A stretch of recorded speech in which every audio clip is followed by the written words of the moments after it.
सलमान खान आखिरकार hit and run मामले में अदालत से बरी हो गए। 13 साल पुराने इस मामले में सलमान खान को बॉम्बे हाईकोर्ट से बड़ी राहत मिली।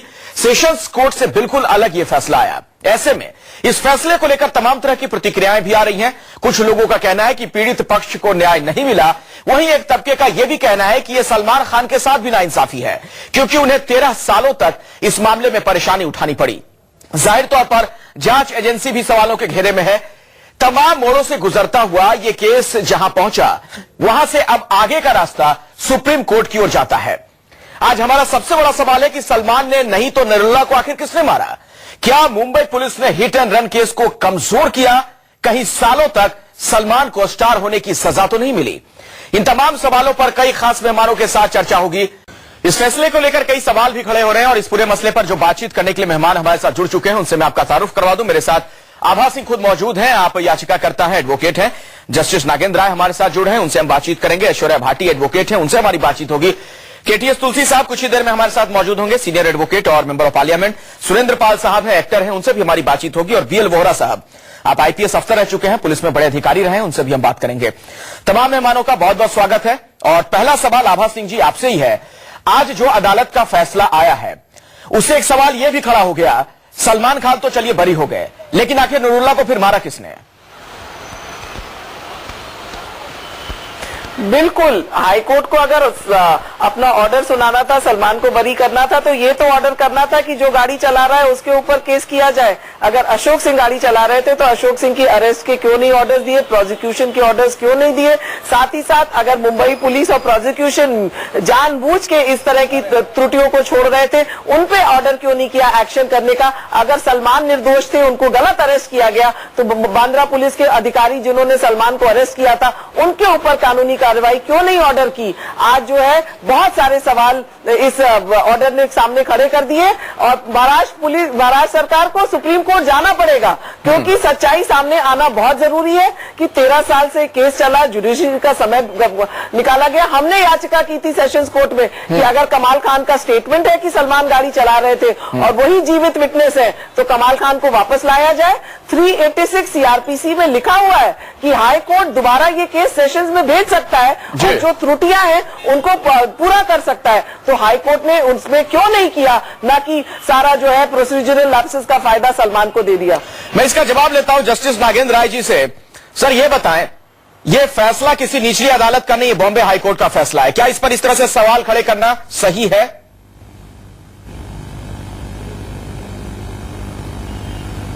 देखिए, सवाल सही नहीं है मेरे राय में, इसलिए कि ऐसे बहुत केस होते हैं, वो सेलिब्रिटी है, इसलिए इसको बड़ा हंगामा मचाया गया है। कोर्ट फैसला देता है सबूत पर, और सबूत में देखा जाता है कि कानून का लाइफ जो है वो रीजन है। रीजन से कोई गवाह ठीक उतरता है कि नहीं इसकी गवाही मानने योग्य है, तब इसको सजा किया जाएगा। अखबार में, मीडिया में, सोशल एक्टिविटीज ये लोग जो कहें, लेकिन अगर सबूत नहीं आएगा तो सलमान खान हो चाहे कोई काम हो, अगर सबूत नहीं है तो कोर्ट लाचार है। और कोर्ट जब ऊपर से नीचे से ऊपर जाता है तो हर एक कोर्ट मैटर को देखता है, उसका एंगल, उसका विजन देखता है। हाई कोर्ट जज उसको दूसरे नजर से देखता है, लोअर कोर्ट दूसरे नजर से देखता है। इसलिए ये कहना है कि सलमान खान छूट गए इसलिए कोई और कारण होगा, ये बहुत गलत बात होगी। बहुत लोग छूटते हैं, बहुत लोग निर्दोष लोग बांधे भी जाते हैं। वैसे मेरे देश का कानून नहीं है कि हजारों दोषी छूट जाए, एक निर्दोष आदमी को नहीं फंसना चाहिए। लेकिन सवाल है कि आजकल तो क्रिमिनल जूरिस्प्रूडेंस भी एकदम उल्टा हो गया है। आजकल सजाएं बहुत हो रही हैं और सजाएं इतनी ज्यादा हो रही हैं, एविडेंस आए ना आए, उस सिचुएशन में जो छूट गए हैं तो थोड़ा सा लोगों को वो है, आप लोगों को भी थोड़ा सा एक दिन का काम मिला और जो लोग बोलने वाले हैं उनको भी मिला, लेकिन जब तक जजमेंट पढ़ के उसको कानूनी तथ्य से परखा नहीं जाएगा, तो इसलिए कि सलमान खान छूट गए ये कोई बहुत बड़ी बात नहीं है। नहीं एविडेंस आया, इतना बड़ा फिर आप क्यों मान रही हैं आभा सिंह जी? जस्टिस नागेंद्र राय कह रहे हैं कि कोई बहुत बड़ी बात नहीं है, छूट गए तो सबूत है नहीं तो क्या करे अदालत? 13 साल ये केस चलता है। उन्हीं तथ्यों पे एक जज 5 साल की सजा देता है, 6 महीने में पूरे तथ्य नकार दिए जाते हैं। क्यों नहीं बड़ी बात है?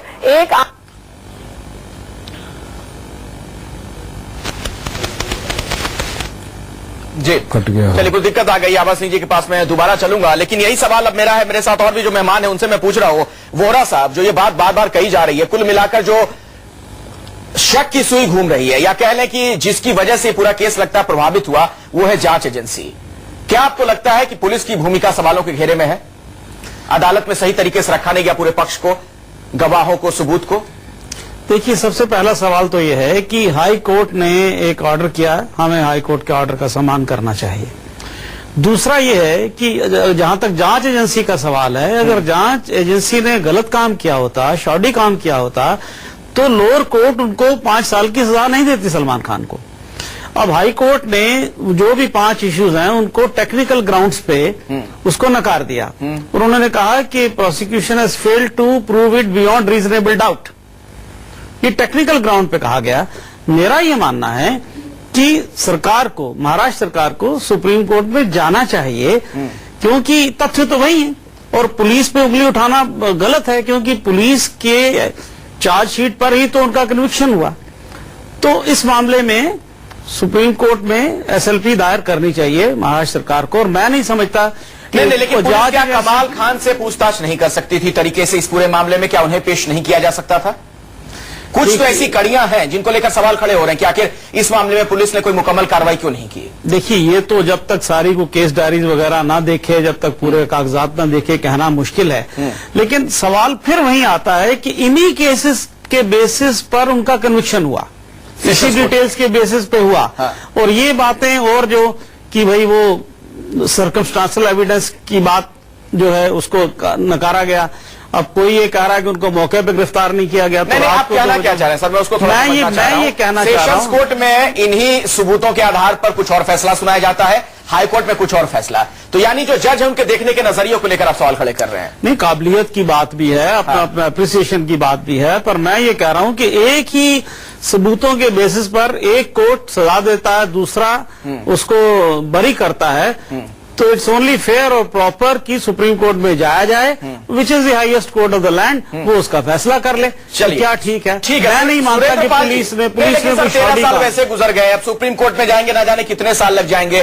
जो पीड़ित पक्ष है उसको कब इंसाफ मिलेगा, ये भी तो एक बड़ा सवाल है ना। समय तो यूं गुजरता जाएगा, यही बड़ा सवाल तो करीब वैसे ही गुजर चुका है। यही बड़ा सवाल है। पीड़ित पक्ष है, बाकी कितने लोग जो हाईकोर्ट जा सकते हैं? ठीक है, बस पैसा वही। सुरेंद्र पाल जी मैं आपके पास आऊंगा, लेकिन उससे पहले जरा मैं एक सवाल ऐश्वर्या भाटी से पूछना चाह रहा हूं। आप भी एडवोकेट हैं, मुझे जरा एक बात बताइए। 2-3 पहलू जो हमारे सामने है ऐश्वर्या जी।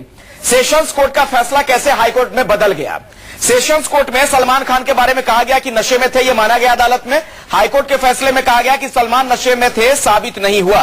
रविंद्र पाटिल की गवाही को अहम माना जाता है सेशंस कोर्ट में। हाईकोर्ट में रविंद्र पाटिल को भरोसे के लायक नहीं माना जाता है। सलमान खान को 5 साल की सजा मिलती है सेशंस कोर्ट से। हाईकोर्ट सलमान कहता है कि सलमान ने किसी को नहीं मारा, सलमान कार चला रहे थे। सेशंस कोर्ट मानता है ये बात। हाईकोर्ट कहता है कि कार चलाने की बात साबित नहीं हुई। पुलिस की जांच में आरोप साबित हुए सेशंस कोर्ट के फैसले में, और हाईकोर्ट का फैसला जो है उसमें कहा जाता है कि पुलिस आरोप साबित नहीं कर पाई। ये इतना बड़ा अंतर कैसे आ जाता है आखिर?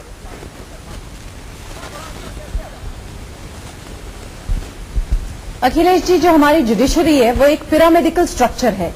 उस पिरामिड में at the bottom of the pyramid are trial courts, जो अब इसमें ये सेशंस ट्रायल थी, इसलिए जो फर्स्ट अपील का जो स्टेज है वो हाई कोर्ट का था। फर्स्ट अपीलेट कोर्ट की ये ड्यूटी और रेस्पॉन्सिबिलिटी होती है कि जो एविडेंस हुआ है ट्रायल में उसको पूरी तरह री एप्रिशिएट करें।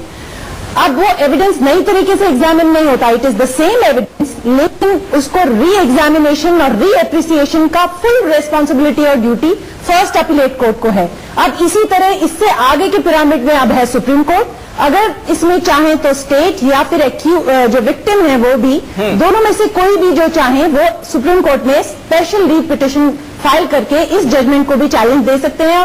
हो सकता है उसमें सुप्रीम कोर्ट हाई कोर्ट के इस फैसले को उलट भी दे, हो सकता है इसको एसएलपी को डिसमिस कर दे और इसको अप्रूव कर दे, हो सकता है कि कुछ बदल दे, हो सकता है कि पूरे एक्विटल की जगह कन्विक्शन को खाली 304 पार्ट ए नेग्लिजेंस में कर दे, हो सकता है कि वापस 304 पार्ट 2 में ले आए। तो ये पिरामिडिकल स्ट्रक्चर का है। इट इज नॉट कि ट्रायल हाई कोर्ट ने कैसे कर दिया, ट्रायल कोर्ट को उलट दिया।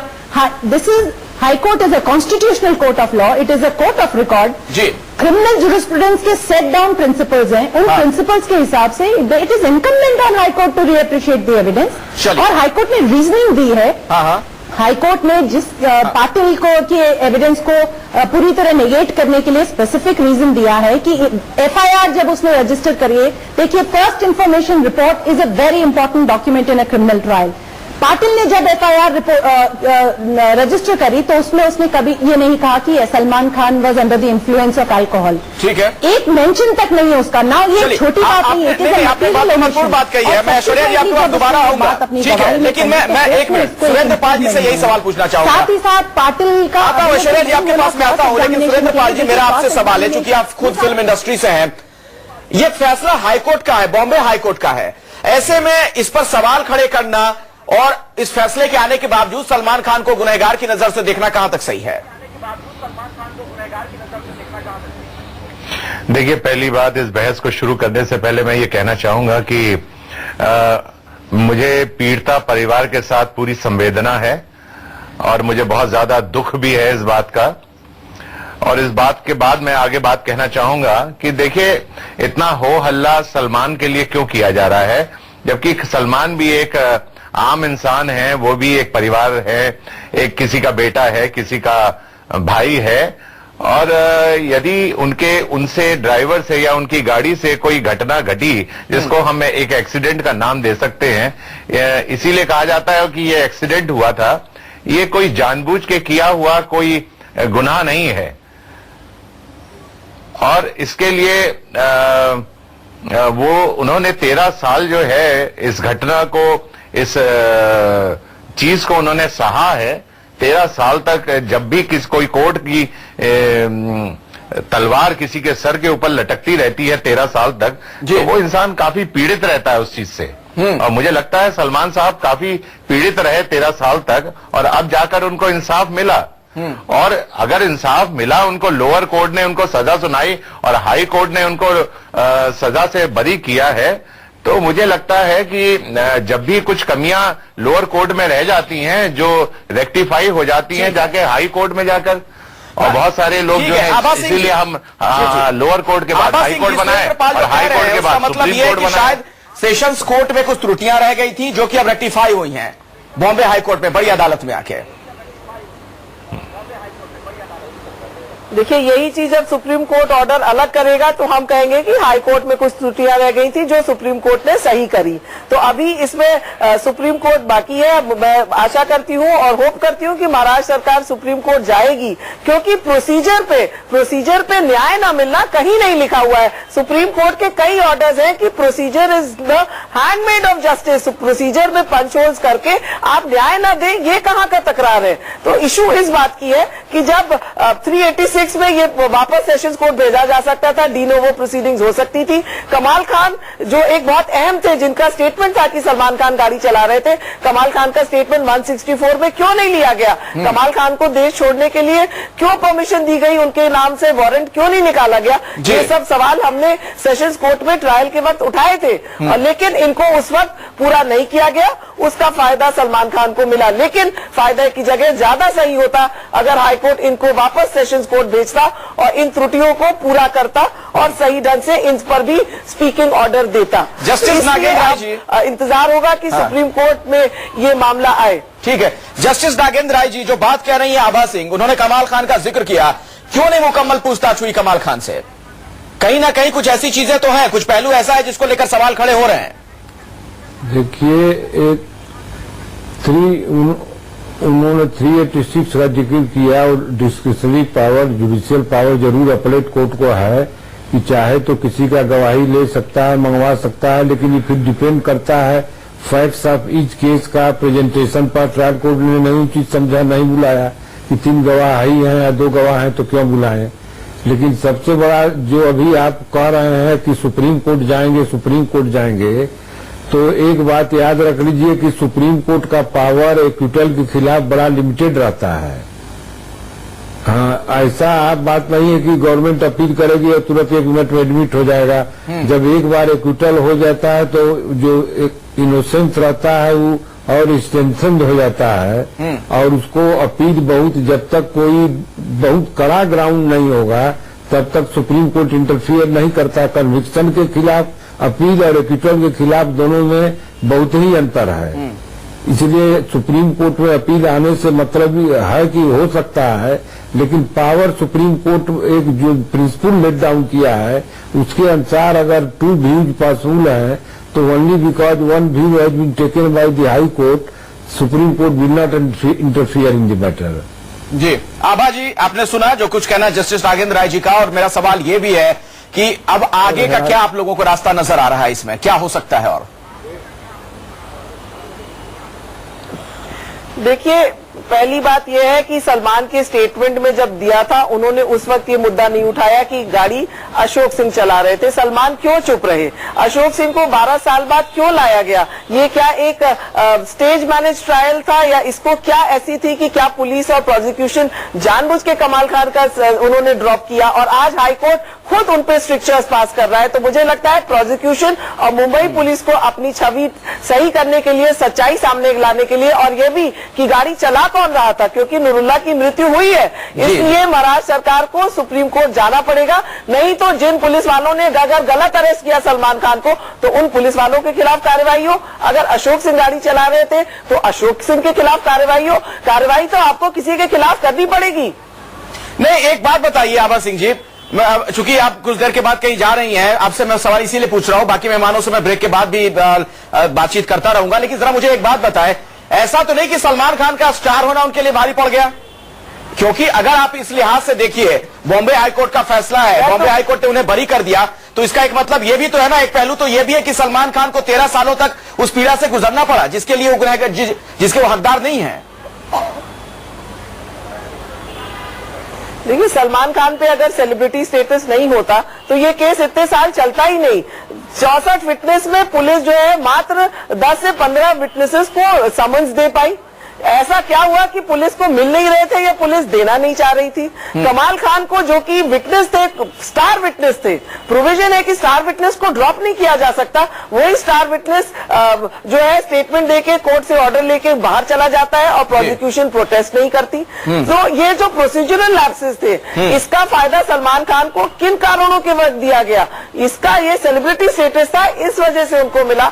नहीं तो एक आम आदमी, चाहे एलिस्टर परेरा का केस हो, चाहे नूरिया हवेली वाला का हिट एंड रन केस हो, उनको सजा बहुत कम सालों में हुई। तो मैं तो कहूंगी 13 साल ये केस चला क्योंकि उनको सेलिब्रिटी स्टेटस का फायदा मिला। चलिए, आप एक बड़ी तस्वीर की तरफ इशारा कर रही है आभा जी कि क्या रसूखदार लोगों के लिए कानून अलग है, इस पर भी हम चर्चा को आगे बढ़ाएंगे। Salman Khan hit and run case में बरी हो चुके हैं बॉम्बे हाईकोर्ट से, लेकिन एक बड़ा सवाल यह है कि आखिर फिर नूरुल्लाह को किसने मारा?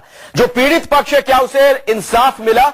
13 साल गुजर गए, सोचिए जरा, 1.5 दशक का वक्त बहुत ज्यादा होता है, तब से उन्हें इंसाफ की आस थी, लेकिन क्या उस परिवार को इंसाफ मिल पाया है? और उनकी जो सोच है, उस नजरिए को कोई समझ पा रहा है? पूरे पहलू पर हम बातचीत कर रहे हैं कई खास मेहमानों के साथ। ऐश्वर्या भाटी जी, आपसे मैं शुरुआत करना चाहूंगा। अब नूरुल्लाह का जो परिवार है, अभी अभी उनका बयान आया है, उनका यह कहना है कि इंसाफ अधूरा है, हम गरीब हैं, हमारी आवाज दब गई। क्या यह हमारे लिए सोचने की बात नहीं है, पूरी न्याय प्रणाली के लिए?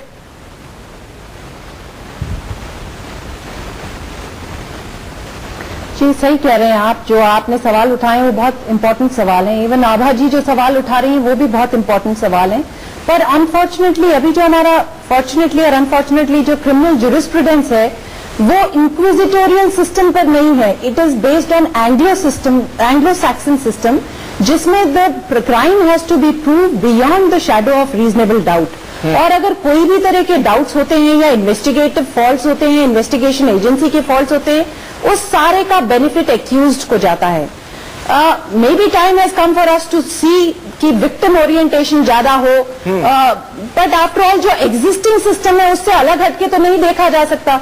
आप एक तरफ तो कहते हैं कि सलमान खान के लिए भी वही कानून हो जो सबके लिए हो, तो दूसरी तरफ आपको ये जो सिस्टम की खामियां हैं उसका आप इल्जाम सलमान खान के केस को कैसे दे रहे हैं या सलमान खान को कैसे दे रहे हैं? जवाब अगर है तो वो सब केसेस में है। अगर लैक ऑफ प्रॉपर साइंटिफिक, नहीं, आपने बहुत ही इंपॉर्टेंट बात कही। आभा सिंह जी, जवाब दीजिए। तो it's how can Salman Khan be held responsible for this? Abha ji, देखिए, देखिए, Salman Khan will be held responsible, क्योंकि कहीं भी ऐसे नहीं होता कि 13 साल हिट एंड रन केस चलता है। कहीं किसी हिट एंड रन केस में ये इतिहास नहीं है कि पुलिस जो है विटनेसेस को समन्स न दे पाए।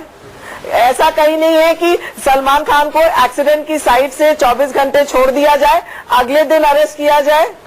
इसकी जो खामियां है सिर्फ उनके सेलिब्रिटी स्टेटस की वजह से इस केस में इतने ड्रॉबैक्स हैं। कमाल खान को देश छोड़ने का परमिशन दे दिया जाए, क्योंकि जबकि वो स्टार विटनेस थे, कहीं भी कानून में नहीं लिखा है कि स्टार विटनेस को ड्रॉप किया जाए।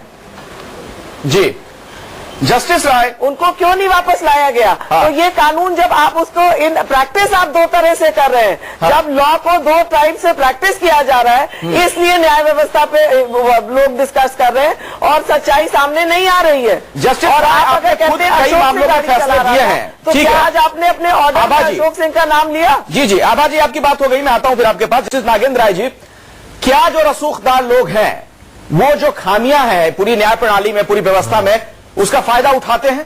सिर्फ सलमान खान का मामला नहीं, वैसे भी कई मामलों में।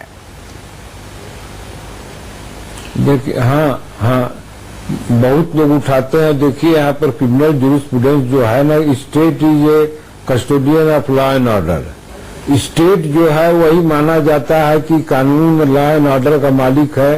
जितना मर्डर हो गया, जितना हत्या होगी, जितना हिट एंड रन केस होगा, सरकार ही प्रोसिक्यूटर रहती है। तो सरकार प्रोसिक्यूटर है, तो उसके अगर एविडेंस ठीक नहीं लाए, और इसमें अंडर हैंड बहुत मामले होते हैं, गवाह को मिला लेना, गवाह को नहीं आने देना, पैसे वाले रहते हैं तो ये काम करते हैं, कोई नई बात नहीं है। गवाहों को मिलाना ये बड़ी आसान काम है। इसलिए जो आभा जी वहां तक कह रहे हैं, वहां तक मैं उनसे सहमत हूं कि इसमें हो सकता है दबाव पड़ा हो, गवाह नहीं आ पाए हों, केस कमजोर किया गया हो, क्योंकि प्राइवेट पार्टी का तो कोई हक नहीं। जो मरा व्यक्ति है वो तो कुछ नहीं कर सकता है, उसके परिवार वाले कुछ नहीं कर सकते हैं। स्टेट केस लड़ती है, स्टेट जिस गवाह को सम्मन करावेगी वो आवेगा, नहीं सम्मन करावेगा वो नहीं आवेगा। अब तो थोड़ा सा लिबरल लॉ हुआ है कि इन्फॉर्मेंट के कहने से भी गवाही बुला ली जाती है। एक जमाना तो था कि इन्फॉर्मेंट को बहस करने भी नहीं दिया जाता था क्रिमिनल जूरिस्प्रूडेंस में। 74 के बाद थोड़ा चेंज हुआ है जी। इसलिए ये बात कहना कि सब दूध के धोए हैं और कोई मैनेज नहीं करता है, हिंदुस्तान को देखते हुए मैं समझता हूँ न मैं कह सकता हूँ, हाँ। न आप कह सकते हैं। नहीं, आपकी बात सही है। और ऐसे में कुल मिलाकर बीएल वोहरा साहब, हाँ, एक बड़ी खबर आ रही है, पहले अपने दर्शकों को बता दें, उसके बाद मैं इस सवाल पर आपसे चर्चा करूंगा। डेविड कोलमैन हेडली से जुड़ी हुई ये खबर है। बताया जा रहा है कि 26/11 के मामले में हेडली ने अपना गुनाह कबूल कर लिया है। ये बड़ी खबर आ रही है। 26/11 मुंबई हमला मामले में डेविड हेडली ने गुनाह कबूल कर लिया है। हेडली ने अपने ऊपर जितने आरोप लगे थे उन्हें शर्त के साथ कबूल किया है। हेडली ने ये बात कही है कि माफी देने की शर्त पर वो गवाही भी देगा। अपने दर्शकों को ये बता दें कि आज मुंबई के सेशंस कोर्ट में वीडियो कॉन्फ्रेंसिंग के जरिए पेशी हुई।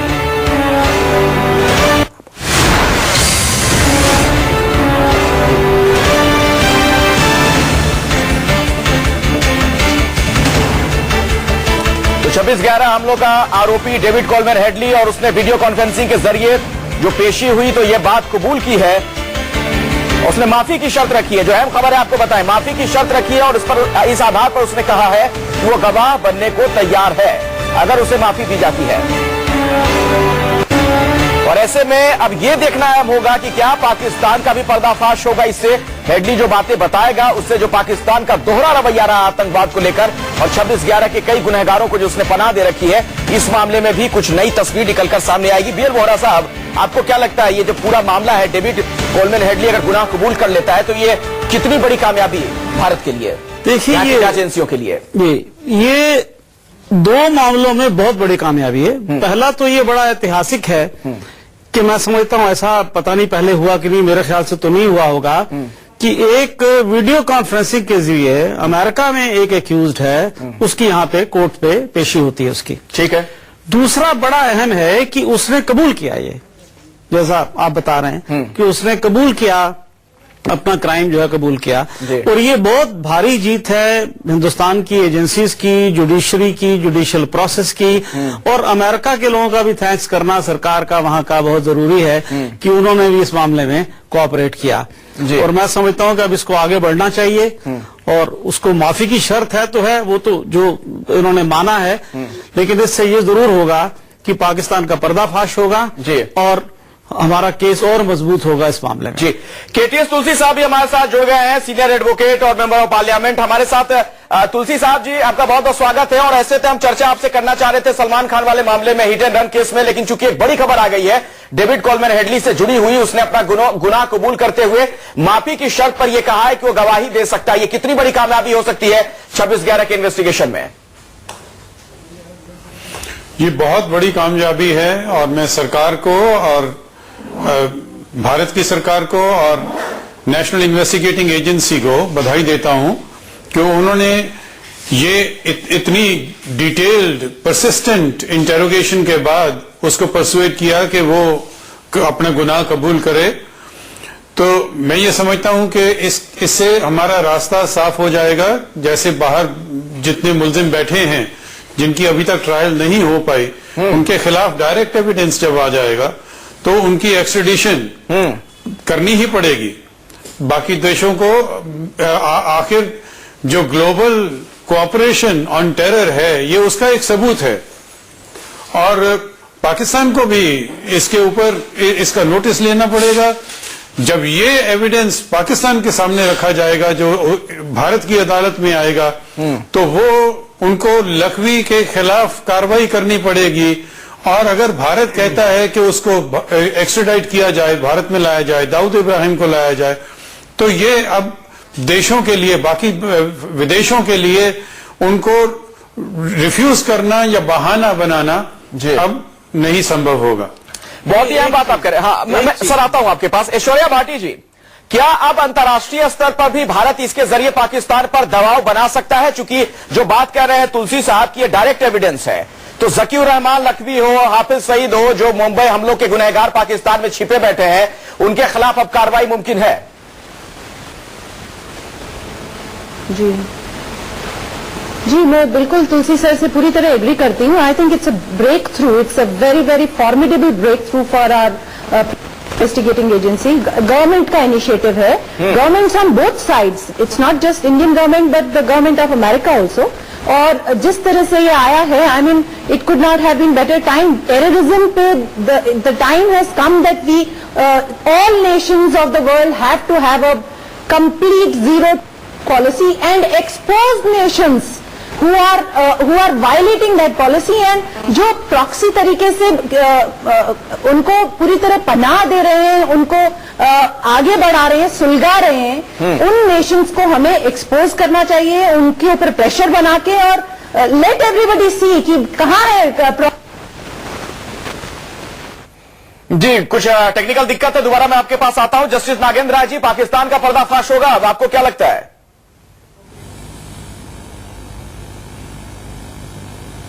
देखिए, पाकिस्तान का पर्दा तो बहुत बार पर्दाफाश हुआ, इससे और ज्यादा होगा। लेकिन अगर कोई किसी को देना नहीं चाहता है तो नाना प्रकार की बातें करता है कि मेरे देश में नहीं रह रहे हैं, यहाँ नहीं रह रहे हैं। कानून तो अपने जगह पर ही है। इतनी बड़ी घटना हुई, पाकिस्तान को नेबरिंग स्टेट था, मदद करना चाहिए था, तो मदद नहीं करके और परेशान कर रहा है। इससे फायदा होगा, लेकिन अब फायदा सवाल है कि हम उधर से कितना कोऑपरेशन मिलता है। टीटी जाएगी, उसको बुलाया जाएगा, उसको देना पड़ेगा, लेकिन अगर वो देगा नहीं तो फिर क्या कीजिएगा? सबसे बड़ी समस्या ये है। सबसे बड़ी समस्या है कि अगर वो देगा नहीं कोई तो आप क्या कीजिएगा? जी, मोरा साहब कुछ कहना चाहते हैं? नहीं बनी हुई है। जी, मैं ये कह रहा था जी, कहा जा रहा है कि दाऊद को दीजिए। देखिए, कल ही अभी पाकिस्तान में सुषमा स्वराज जी का जो जॉइंट बयान आया है, उसमें ये कहा गया है कि पाकिस्तान सरकार ने ये कहा है कि 26/11 का ट्रायल जो है वो स्पीड अप होगा।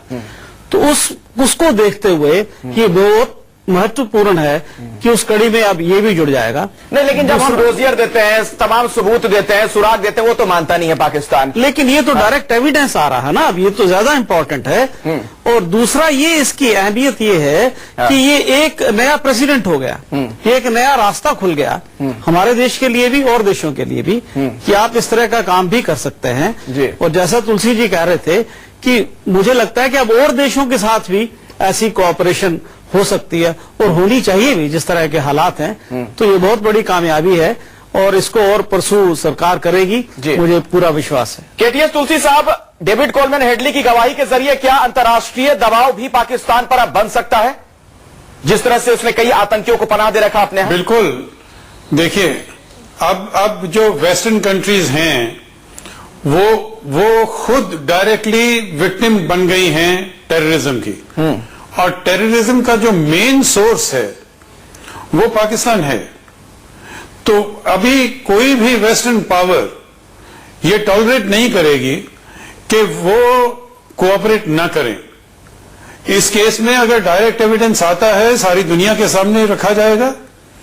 और जिस तरह से उन्होंने एविडेंस दिया है, तभी वो अमेरिकन कोर्ट्स भी कन्विंस्ड हैं, इसीलिए उसको एक्सेस दी गई भारत को, और उसके बाद उसको पार्डन दी गई। अब आगे कार्रवाई चलेगी।